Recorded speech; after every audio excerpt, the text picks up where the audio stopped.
Hey guys, what's going on? I have a video to make for you. I got an idea of a video. I don't really know how to present it best because it's kind of common knowledge, but I just figured I'd throw it around.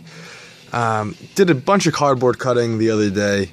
Just broke down a lot of old boxes we had, maybe like a Samsung, a big Samsung TV box from, little boxes to just packing boxes, stuff like that.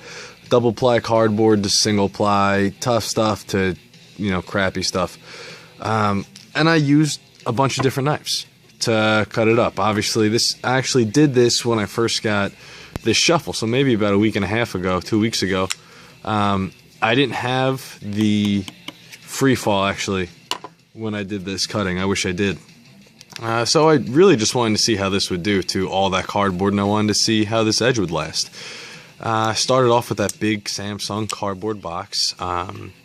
Real tough, real quality, heavy-duty cardboard. Double ply, rigid, stiff. This blade got hung up in there a bunch. I didn't think that would happen because it's thinner. It has a fairly smooth coating. But it just did. It got hung up in that cardboard a bunch. My hand was getting really fatigued going through it.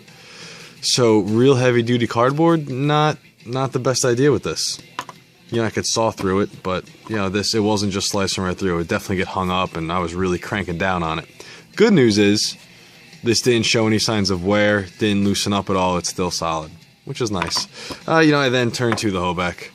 Just said, let's get this done. This was improved, even though it's probably a little bit thicker of a blade, but it was improved. Was able to definitely slice through it a little bit easier, but I still had to use a lot of force on this. Really bear down on it.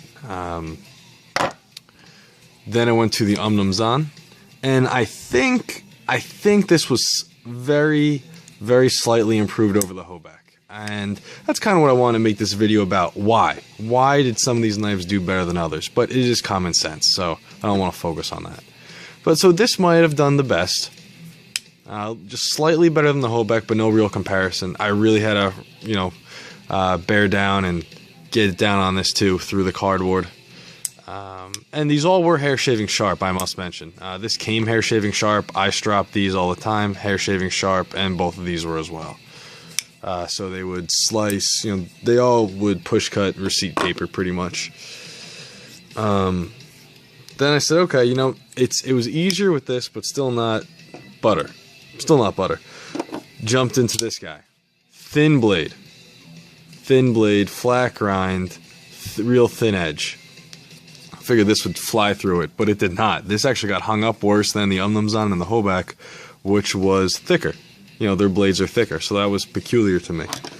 So then I jumped on, grabbed this little Walmart Ripple.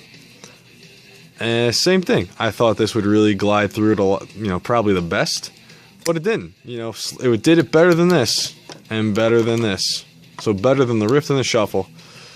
A clear third, but not as good as the Hoback and the Umnumzaan. And I wondered why, what was really causing it, especially this. Why did this hang up? And I think this hung up a lot for a couple reasons, or maybe one major one. At the time, I hadn't oiled this knife, taken care of the blade really, in forever. This was it was like a texture. It was grippy. This acid stonewashing, or this acid etching and stonewashing. So I think that had a lot to do with it. It was just a rough abrasive surface against rough abrasive cardboard, and it was getting hung up. Let's see if I can get that to actually focus. There you go. And yeah. There we go. How'd it go? Small bevel. Very sharp, though. This is the one that Solo did for me. Randy at Solo Knives.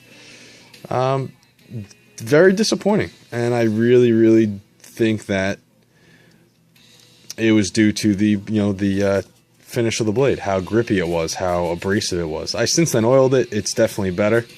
Gonna try it again. And keep in mind that this struggles of cutting through was solely with the double ply Samsung really thick TV cardboard. Really high quality, really tough.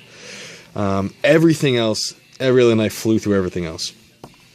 But no, yeah, and I don't want you guys thinking it's a comment on Solo. He did a fantastic job. It looks great. His choils are amazing. His sharpening job was hair shaving sharp. You know, no questions asked.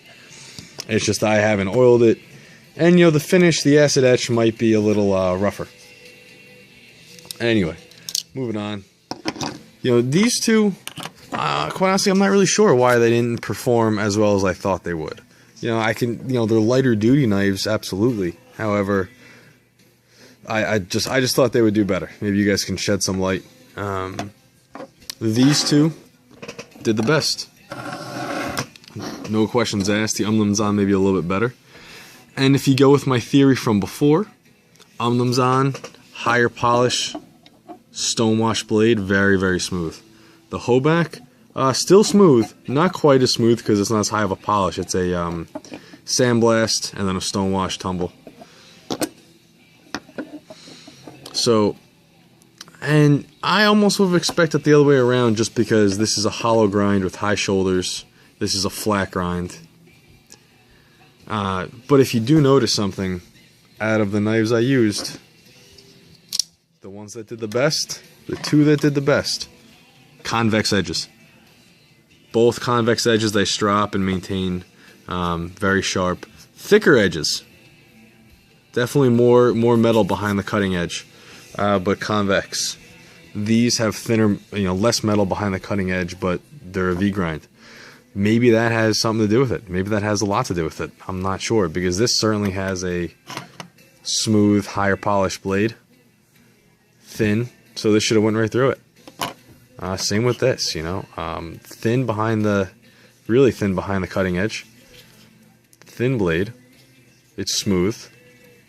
So, that was basically my finding. These two are the best cutters. Happens to be my most expensive knives. They happen to be convex edges. So, weigh in. I want you guys to weigh in with your thoughts of what do you think what are the reasons why these underperformed and those were the two best performers. Okay?